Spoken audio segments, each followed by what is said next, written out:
Good evening बच्चों, स्वागत है आपका कमल फिजिक्स ऑनलाइन क्लासेज में। तो बच्चों, कल की क्लास में हमने आवेशन की विधियां पढ़ी थी। तो आज की क्लास हम बात कर लेते हैं विद्युतदर्शी के बारे में और कूलम के नियम के बारे में। तो आपकी विद्युतदर्शी है वो सबसे पहले तो हम यही जान लेते हैं कि वो किस काम आती है। तो आपका जो विद्युतदर्शी उपकरण है वो आवेश को बताता है। जैसे इस मार्कर पर माना कि 5 कूलम आवेश है या कितना भी हो, इस मार्ग पर जो कुछ भी आवेश हो, यदि हम इसको विद्युतदर्शी के पास लेके जाएंगे तो विद्युतदर्शी में ये बता देगी कि इस मार्कर पर आवेश है या नहीं है। इसका मतलब ये हो गया कि विद्युतदर्शी किसको संसूचित करती है? आवेश को। किसी वस्तु पर आवेश है या नहीं है, इस बात को कौन बता देगी? विद्युतदर्शी। तो हम विद्युतदर्शी की सहायता से क्या ज्ञात करते हैं? किसी वस्तु पर आवेश है या नहीं है। अब स्टार्ट कर लेते हैं। विद्युतदर्शी ध्यान रखना 2 प्रकार की होती है, एक तो सरल विद्युतदर्शी, एक स्वर्णपत्र विद्युतदर्शी, जिसमें सबसे पहले हम पढ़ेंगे सरल विद्युतदर्शी। तो आज का अपना टॉपिक क्या है? विद्युतदर्शी। विद्युतदर्शी, इलेक्ट्रोस्कोप। अब देखो, इस विद्युतदर्शी में 2 भाग हैं, सरल विद्युतदर्शी और स्वर्णपत्र विद्युतदर्शी, जिसमें सबसे पहले हम किसकी चर्चा करेंगे? सरल विद्युतदर्शी। सरल विद्युतदर्शी,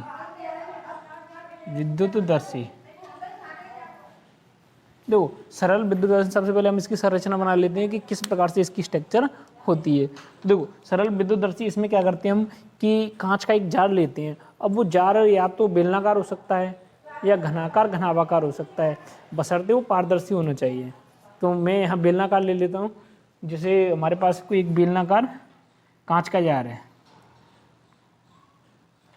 कांच का जार का मतलब तो समझ रहे होंगे, कांच की बोतल। कांच का जार का मतलब कांच की बोतल।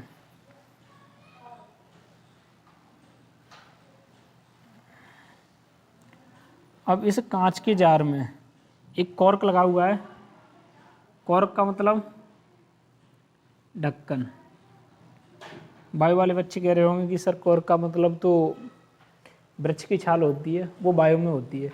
यहाँ कॉर्क का मतलब इस बोतल का ढक्कन है। तो यहाँ हमारे पास एक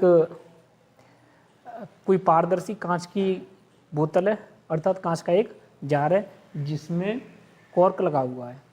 अब इस कॉर्क के सारे हम क्या करेंगे? एक धातु की छड़ लगाएंगे, और वो लगाएंगे ऊर्ध्वाधर इस प्रकार से। इस प्रकार से हम इसमें क्या लगा देंगे? एक धातु की छड़, जिसको हम धातु की छड़ कह सकते हैं। तो कांच के इस जार में कॉर्क की सहायता से, किसकी सहायता से? कॉर्क की सहायता से हमने एक धात्विक छड़ लगा दी।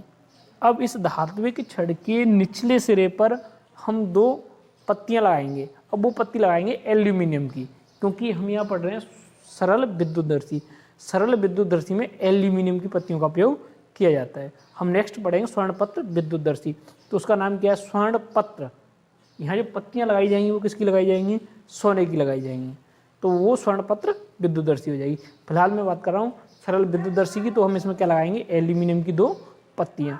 दोनों पत्तियों को इस प्रकार से कसेंगे कि दोनों बहुत लूज हों, आपस में ऐसा नहीं हो कि आपस में घर्षण हो रहा हो। तो यहाँ हम क्या लगा देते हैं? 2 स्वर्ण पत्तियाँ, सॉरी एल्यूमिनियम की लगाएंगे, क्योंकि अभी हम सरल विद्युतदर्शी पढ़ रहे हैं। तो यहाँ मैंने क्या लगा दी? 2 एल्यूमिनियम की पत्तियाँ। अभी आपस में इनको बहुत लूज रखना है, ऐसे नहीं हो कि ये आपस में चिपकी रह जाएं। तो इनको इस प्रकार से लगाना है। इस प्रकार से जब हम इनको लगाएंगे तो ये आपस में एकदम लूज होनी चाहिए। ऐसे जब ये ऐसे जाएँ तो ये आपस में कैसी होनी चाहिए? एकदम लूज होनी चाहिए। तो हमने 2 एल्यूमिनियम की पत्तियाँ लगा दी। अब इसके ऊपरी सिरे पर, हम क्या करते हैं कि एक धातु की डिस्क लगा देते हैं। धातु की डिस्क का मतलब कि धातु की प्लेट लगा दी।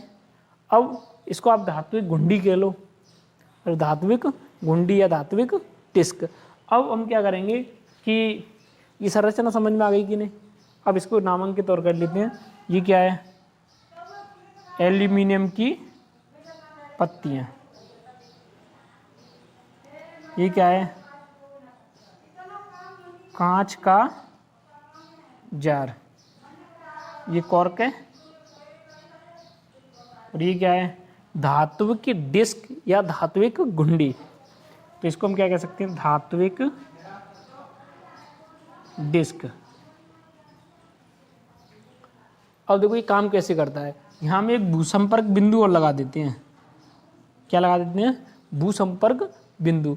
ये जब कोई ज़्यादा ही आवेश से हम कोई वस्तु ले आए तो आवेश क्या होता है कि इस भूसंपर्कित बिंदु की सहायता से भूमिगत हो सकता है।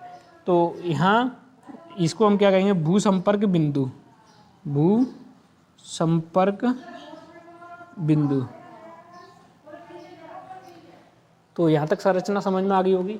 अब देखो अब ये कैसे काम करती है। जैसे माना कि मैं इस मार्कर को लेके आया, इस पर आवेश है, तो इसको मैं इसके पास लेके आया, धात्विक डिस्क के पास, बिल्कुल ऐसे संपर्क में लेके आया हूँ। तो इस पर कोई भी आवेश हो सकता है, माना कि धनावेश है। अब इस मार्कर को मैं लेके आया, इस पर कुछ आवेश है। अब इसको मैंने किससे स्पर्श कराया है, धात्विक डिस्क या धात्विक घुंडी से। अब एक बात बताओ कि ये आवेश, ये धात्विक घुंडी है, ये धात्विक छड़ है, और एल्यूमिनियम की ये पत्तियां हैं वो भी धातु की हैं।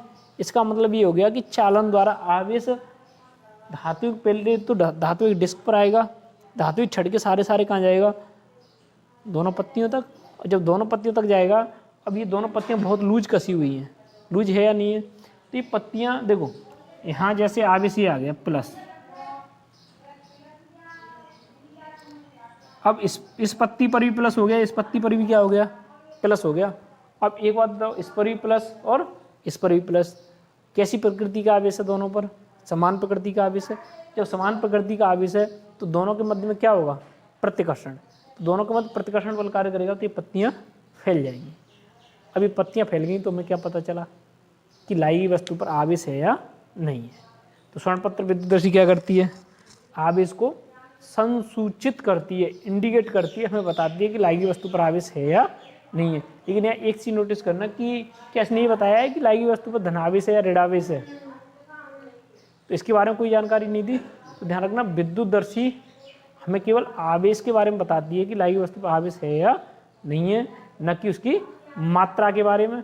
अब इसने ये तो मैं नहीं बताया कि 5 कूलों में, 10 कूलों में, 20 कूलों में, मात्रा के बारे में कुछ भी नहीं बताया, तो मात्रा के बारे में कुछ भी हमें जानकारी नहीं देती है। हाँ, लेकिन एक स्थिति में ये आवेश की प्रकृति बता सकती है, धनावेश है या ऋणावेश है। देखो इस स्थिति में तो इसने नहीं बताया कि धनावेश है या ऋणावेश है, लेकिन अगर एक स्थिति में ये इसकी प्रकृति को बता सकती है, वो देख लेते हैं कौन सी कंडीशन है।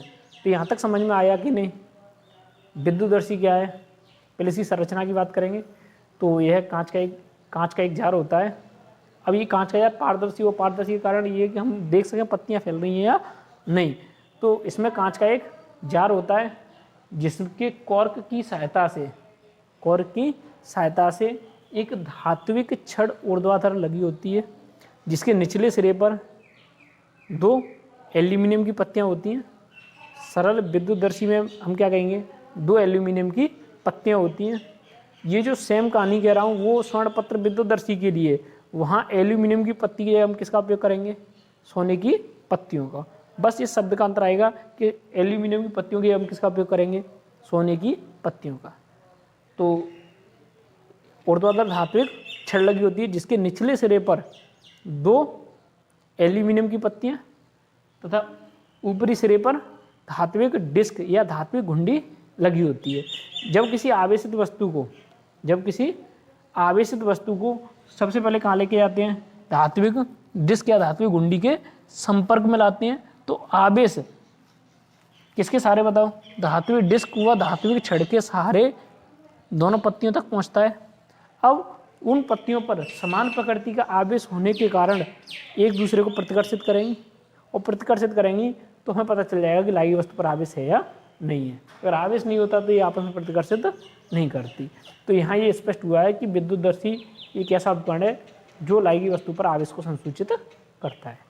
अब देख लेते हैं क्या ये आवेश की प्रकृति बताएगा। देखो इस प्रोसीजर द्वारा तो नहीं बता रहा, लेकिन अगर हम पहले से ही इस छड़ को आवेशित करके रखें, माना कि इस छड़ को हमने पहले धनावेशित कर रखा है, पहले से इस छड़ को कैसा कर रखा है, धनावेशित, और धनावेश के कारण ये पत्तियाँ कुछ फैली हुई हैं। अरे पहले से हमने इसको धनावेशित कर रखा है तो पत्तियाँ पहले से कुछ फैली हुई होंगी कि नहीं होंगी। अब इसके पास कोई माना कि धनावेशित वस्तु ले गए, माना कि इसके पास पहले से कितना आवेश है, 2 कूलम आवेश है। इस छड़ को हमने पहले से प्लस का 2 कूलम, कैसा है ये, प्लस का 2 कूलम आवेश दे रखा है, हमें ये पता है पहले से। जब पहले से पता है, अब इस पर कोई आवेशित वस्तु ले गए, माना कि हम धनावेशित ही ले गए, तो माना कि +5 कूलम आवेश की कोई छड़ लेके गए। अब एक बार तो आवेश कितना हो गया, +5 और +2, +7 कूलम। अब पत्तियां क्या होंगी, कुछ तो पहले से फैली हुई हैं, किसके कारण, इस पर उपस्थित पहले से ही धनावेश के कारण ये फैली हुई हैं। अब हम जो आवेश से छड़ लेके आए हैं उस पर भी प्लस का आवेश है। अब प्लस का आवेश है तो पत्तियां और फैल जाएंगी, कुछ तो पहले से फैली हुई हैं, +2 कूलम आवेश के कारण थोड़ी सी फैली हुई हैं। अब हम +5 कूलम की छड़ लेके आए तो और फैल गई। इसका मतलब हमने ये निष्कर्ष ज्ञात किया, यदि छड़ पहले से आवेशित है, यदि छड़ पहले से आवेशित है और उसके संपर्क में यदि कोई वस्तु लाई जाती है, धात्विक डिस्क के संपर्क में यदि कोई वस्तु लाई जाती है, तो पत्तियां यदि और फैलती हैं, पत्तियां यदि और फैलने का मतलब पहले कुछ थोड़ी बहुत फैली हुई हैं उससे और फैल गई, तो पत्तियां कुछ और फैलती हैं और फैलेंगी, तो इसका मतलब लाई गई वस्तु पर समान प्रकृति का आवेश है। जो छड़ पर आवेश है वही प्रकृति किसकी है, लाई गई वस्तु पर आवेश की है। ये बात समझ में आई कि नहीं। अगर हम विपरीत प्रकृति का आवेश ले आए, जैसे मैं यहाँ ले आया और माना कि ऋणात्मक -5 कूलम, इसको भी माइनस कर लो। अब पत्तियां देखो, पहले प्लस माइनस, यहाँ माइनस का कितना बचा, 3 कूलम, तो पत्तियां पहले तो सिकुड़ेंगी फिर फैलेंगी। पहले तो या आप ये कह सकते हो, जैसे यहाँ आप मान लो कि ये तो इसको मान लो प्लस का 5 कूलम,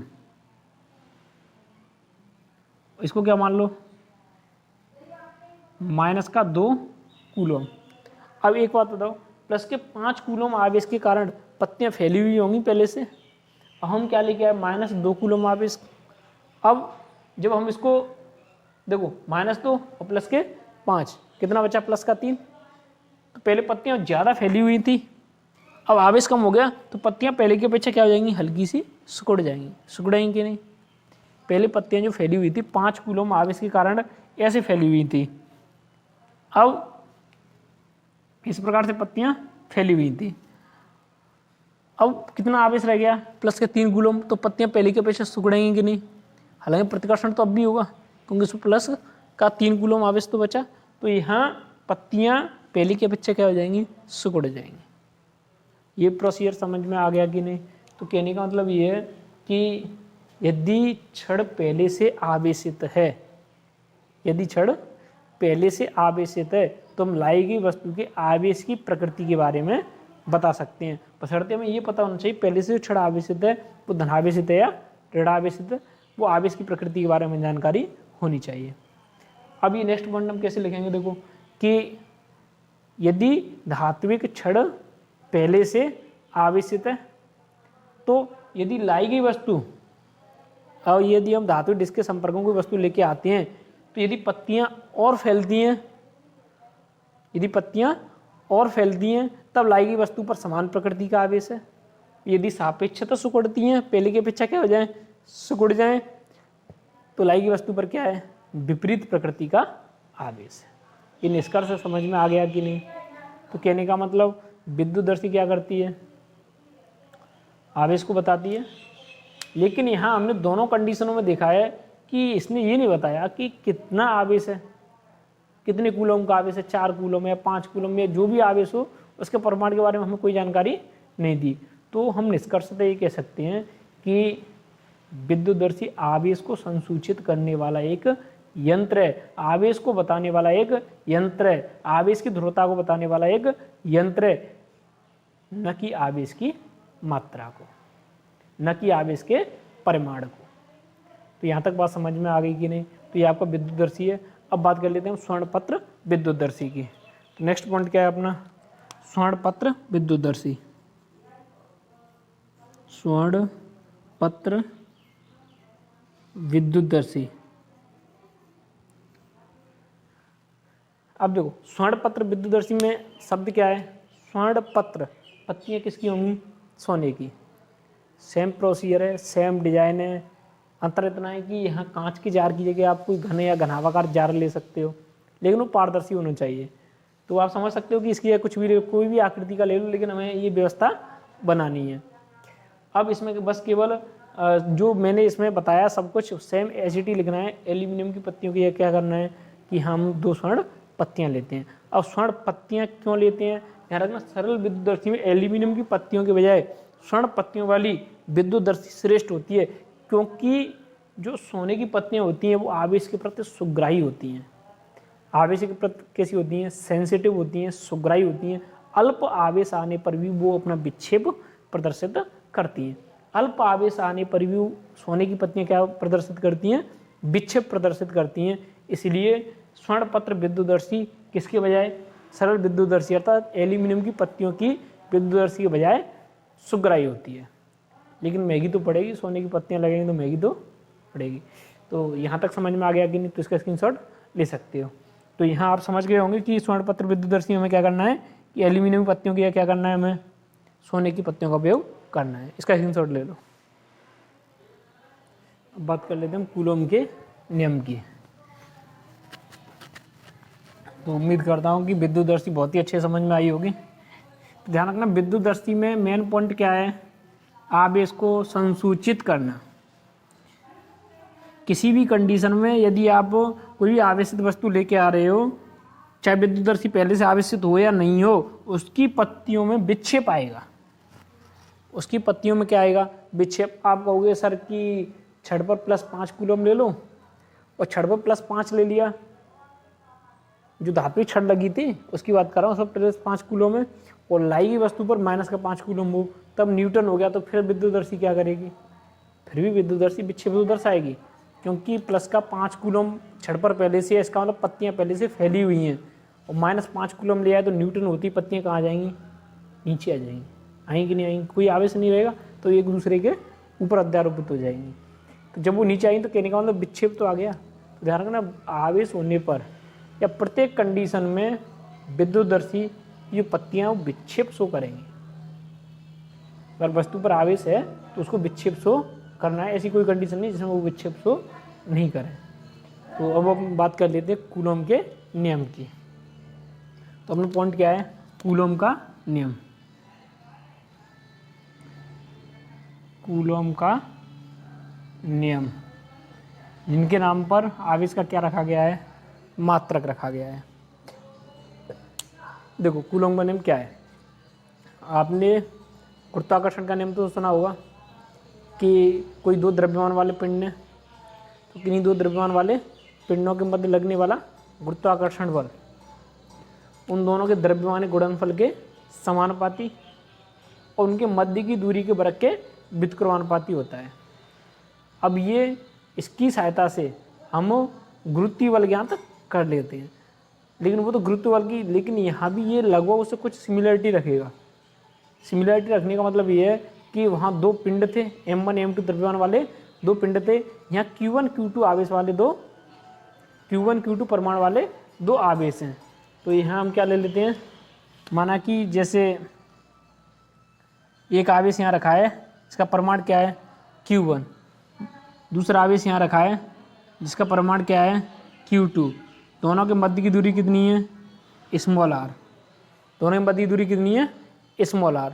अब इन दोनों आवेशों के मध्य लगने वाले बल का परिमाण हमें ज्ञात करना है। क्या ज्ञात करना है, दोनों आवेशों के मध्य लगने वाले बल का परिमाण। तो देखो कैसे ज्ञात करेंगे कि कूलोम नियम क्या कहता है कि किन्हीं 2 आवेशों के मध्य, 2 आवेश हैं और ये होनी चाहिए स्थिर, क्योंकि हम क्या पढ़ रहे हैं स्थिर वैद्युत की, किन्हीं 2 स्थिर आवेशों के मध्य। अब हमें इन दोनों आवेशों के मध्य लगने वाले बल का परिमाण ज्ञात करना है। तो देखो कैसे ज्ञात करेंगे, जैसे हमने गुरुत्वाकर्षण बल का परिमाण ज्ञात किया था, फॉर्मूला क्या आया था F = G m1 m2 r²। तो यहाँ देखो, यहाँ क्या होगा कि जो बल है, अब बल कौन सा, वैद्युत बल, क्योंकि हम स्थिर वैद्युत की पढ़ रहे हैं।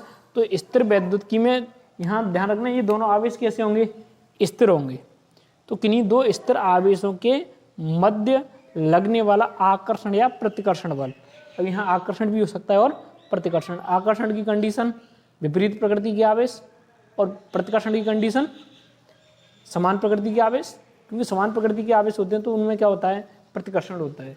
तो किन्हीं दो स्थिर आवेशों के मध्य लगने वाला आकर्षण या प्रतिकर्षण बल इन दोनों आवेशों के परिमाण के गुणनफल के समानुपाती। तो इन दोनों आवेशों के परिमाण के, क्योंकि बल ज्ञात करना है तो पहले F समानुपाती क्या हो जाएगा, mod Q1 mod Q2, mod Q1 mod Q2 दोनों आवेशों के परिमाण। यहाँ मॉड किसको व्यक्त कर रहा है, परिमाण को। आप मॉड लगाओ या मत लगाओ, Q1 Q2 लिखोगे तो वो भी परिमाण को व्यक्त करेगा। वो तो अपने ऊपर हमें क्या मानना है, मॉड Q1 उसको परिमाण कहा है हमने, या Q1 को ही केवल परिमाण कह सकेंगे। तो यहाँ किन्हीं दो स्थिर आवेशों के मध्य लगने वाला आकर्षण या प्रतिकर्षण बल दोनों आवेशों के परिमाण के गुणनफल के कैसा है, समानुपाती, और उन दोनों के मध्य की जो दूरी है उसके वर्ग के कैसा होगा, व्युत्क्रमानुपाती होगा। तो दोनों के मध्य की दूरी के वर्ग के कैसा होता है, व्युत्क्रमानुपाती होता है 1/r²। तो ये जो बल है इसको हम कूलम बल कह सकते हैं या स्थिर वैद्युत बल कह सकते हैं। स्थिर वैद्युत की में इस बल को और क्या नाम देते हैं, स्थिर वैद्युत बल या कूलम बल। तो यहाँ अब दोनों को, ये समीकरण 1 हो गया और ये समीकरण 2, समीकरण 1 व 2 से, समीकरण 1 व 2 से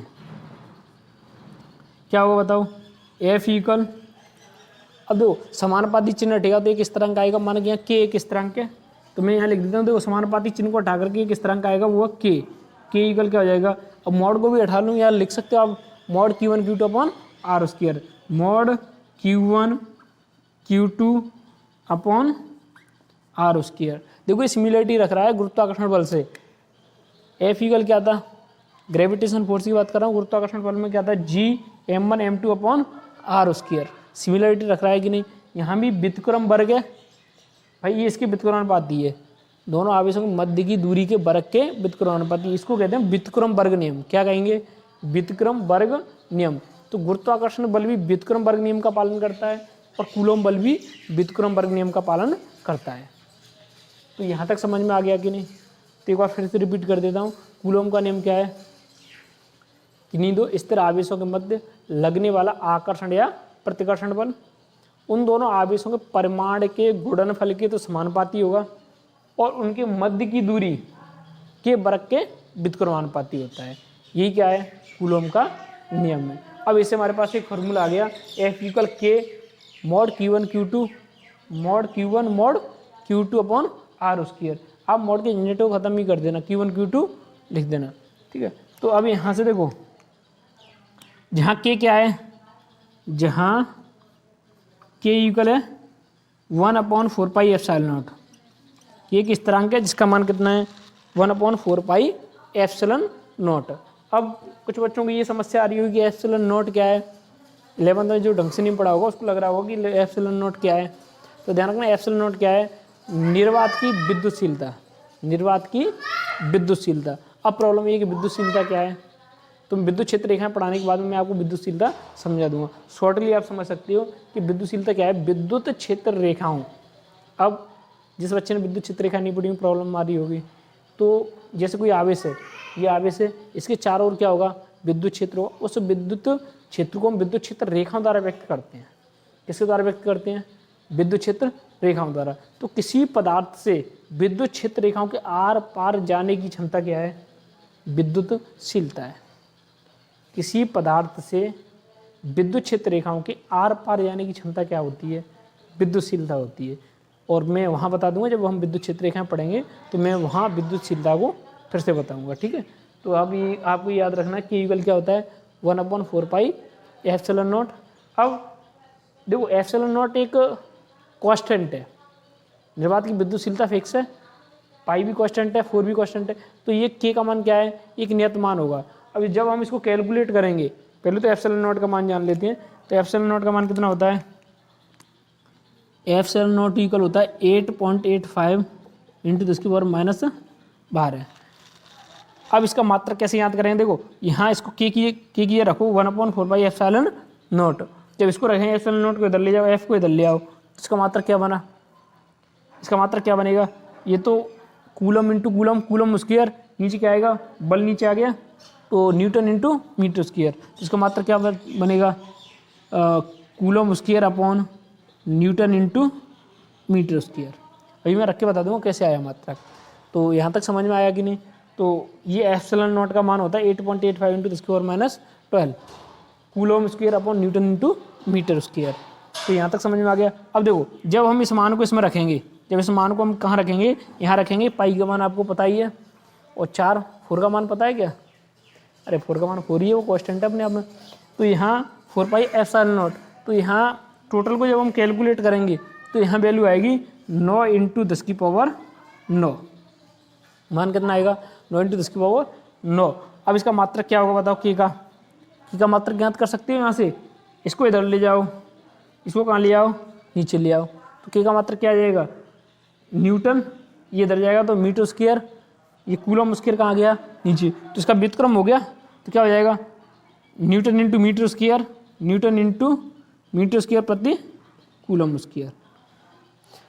समझ में आ गया कि नहीं। तो ये मान आपको याद रखनी है, डाटा याद रखना है कि के की वैल्यू क्या होती है 1/4/ε0। अब जिसका मान क्या है 9 इंटू 10 की power 9 newton into metre square प्रति कूलम स्क्वायर, इसका मात्रक हो गया, ये ε0 का मान है, ये इसका मात्रक है। अब हम नेक्स्ट बात कर लेते हैं ε0 की विमा क्या है, के की विमा क्या है। तो यहाँ तक आप स्क्रीनशॉट ले लो, लिया कि नहीं। अब देखो अगर हमें के की विमा ज्ञात करनी है तो इस सभी को इधर ले जाओ, इस मैटर को, और हम के की विमा ज्ञात कर लें। आपने 11th क्लास में खूब ज्ञात की है, यार ना 12th क्लास में 1 नंबर में विमा पूछ ली जाती है, तो साथ ही साथ जितनी भी राशियाँ आप पढ़ें उनकी विमाएँ भी साथ ही साथ ज्ञात करते चलें। तो हमारा सूत्र क्या आया है, F = K Q1 Q2 upon R square. अब इनकी विमाएँ और ज्ञात कर लेते हैं।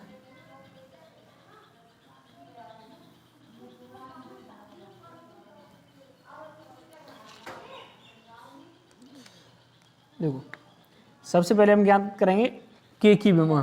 तो के की विमा ज्ञात करने के लिए हमें पता है F = K Q1 Q2 upon R square. तो यहाँ से K का क्या आ जाएगा, इसको इधर ले जाओ, तो F R square upon Q1 Q2।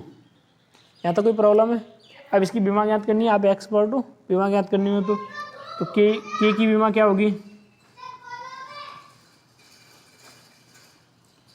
देखो यहाँ F की विमा M1 L1 T-2 M1 L1 T-2 R square, मतलब R की विमा L, इसका स्क्वायर करेंगे तो L स्क्वायर।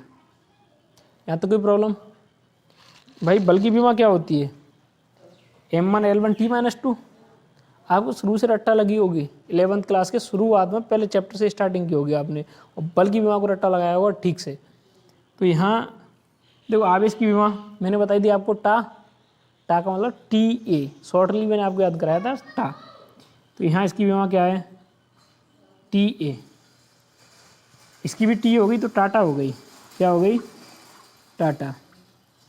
लेकिन अभी टाटा नहीं करेंगे, एक ε0 की बीमा और ज्ञात कर लेंगे, उसके बाद अपनी क्लास को ख़त्म करेंगे। तो यहाँ समझ में आ गया कि नहीं। अब देखो ये तो बल की बीमा हो गई M1 L1 T-2, और ये दूरी R की बीमा हो गई TA आवेश की बीमा, ये भी TA आवेश की बीमा। अब इसको कैलकुलेट करना है वो आप कर सकते हो। तो देखो M यहाँ कहीं प्रभावित हो रहा है नहीं है, तो M1 क्या होगा, M1 हो गया। अब L1 L2, और नीचे से भी देखो L नहीं आ रहा कहीं से, तो ये कितना हो गया L3। अब T, ये T2 हो गया, ऊपर जाएगा तो माइनस का, तो T, ये 2 माइनस का पहले से, तो T-4। अब क्या बचा MLT, इनका हिसाब किताब हो गया। अब A का हिसाब किताब कर लो, तो A स्क्वायर है, ऊपर जाएगा तो A-2। तो हमारे पास किसकी विमा आ गई, के की विमा, के एक नियतांक है जिसकी हमने विमा ज्ञात, इसलिए आप सोच रहे होंगे सर कि नियतांक की विमा नहीं होती, तो कुछ नियतांकों की विमा होती है, ये भी याद रखना, कुछ नियतांकों की विमा होती है। तो ये समझ में आ गया कि नहीं। अब एप्सिलॉन नॉट की विमा ज्ञात कर लेंगे, इसका स्क्रीनशॉट ले लो पहले। अब देखो हम एप्सिलॉन नॉट की विमा कैसे ज्ञात करेंगे, यहीं से एडजस्टमेंट दे लेते हैं। के इक्वल क्या होता है 1/4 पाई एप्सिलॉन नॉट। चलो दोबारा लिख लेते हैं। ये बात समझ में आई कि नहीं। और ये विमा ज्ञात करना तो छोटे मोटे काम है क्योंकि आप भी कर सकते हो। तो यहाँ एफ इक्वल क्या होगा बताओ, एफ इक्वल के Q1 Q2 upon are square. याद करो इसको, इसका सदिश रूप और पढ़ेंगे, अभी मैंने ये सदिश रूप में नहीं लिखा है, ध्यान रखना बल एक सदिश राशि होती है, इसका वेक्टर फॉर्मेशन हम आगे पढ़ेंगे। तो एफ इक्वल के Q1 Q2 upon are square. तो यहाँ से एफ इक्वल क्या हो जाएगा, के की वैल्यू रखो 1/4 पाई एप्सिलॉन नॉट, तो यहाँ क्या है 1/4 पाई एप्सिलॉन नॉट, हमने के का मान रख लिया Q1 Q2 upon are square. अब एप्सिलॉन नॉट की विमा ज्ञात करनी है, तो इसको इधर ले जाओ, इसको इधर ले जाओ, तो एप्सिलॉन नॉट इक्वल क्या आएगा, इसको नीचे ले आए तो 1/4 pi F into Q1 Q2 upon are square. तो यहाँ से मात्रक भी ज्ञात कर सकते हो, मात्रक क्या आ जाएगा इसका, coulomb into coulomb, coulomb square upon नीचे क्या है बल है, और ये तो अचर है ही, अचर का मात्रक नहीं है, तो यहाँ एफ का क्या है न्यूटन इंटू मीटर स्क्वायर। समझ में आ गया कि नहीं। ये हमने मात्रा कैसे याद कर लिया, ये मीटर स्क्वायर है। अब देखो, अब इसकी विमा ज्ञात करनी है, विमा ज्ञात करने के लिए हम क्या करेंगे, एप्सिलॉन नॉट की विमा, देखो ये इसकी विमा क्या होगी, टी ए वही हो गया, उल्टा हो जाएगा बस, उसका पहले जो विमा आई थी उसका क्या हो जाएगा रेसिप्रोकल, उल्टा हो जाएगा बिल्कुल। तो यहाँ क्या हो जाएगा टी ए अपॉन बल की विमा क्या है M1 L1 T-2, इसकी विमा क्या होगी L2। यहाँ तक विमा समझ में आई कि नहीं।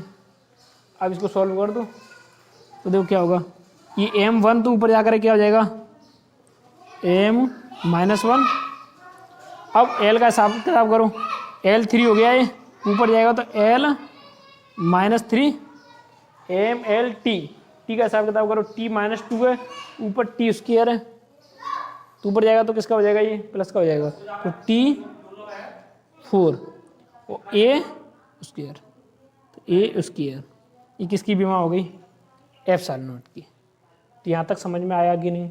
ऐसे आपने के की विमा ज्ञात की, के का मात्रक भी ज्ञात कर सकते हो। तो यहाँ हमें ये निष्कर्ष निकाला है कि एप्सिलॉन नॉट की विमा और के की विमा एक दूसरे कैसी है, उल्टी है, एक दूसरे के रेसिप्रोकल है। मात्रक भी कैसे हैं, उल्टे हैं। तो मात्रकों को भी याद रखना, विमा भी याद रखनी है, क्योंकि 1 नंबर में पूछ लिए जाते हैं। और कूलम नियम को एक बार फिर से रिपीट कर देता हूँ कि कूलम का नियम क्या है, किन्हीं दो स्थिर आवेशों के मध्य लगने वाला आकर्षण या प्रतिकर्षण बल उन दोनों आवेशों के परिमाण के गुणनफल के समानुपाती और उनके मध्य की दूरी होगी उसके वर्ग के व्युत्क्रमानुपाती होता है। यही क्या है, कूलम का नियम है। तो आज की क्लास के लिए इतना ही काफ़ी है, बाकी हम कल की क्लास में बात करेंगे। गुड बाय बच्चों।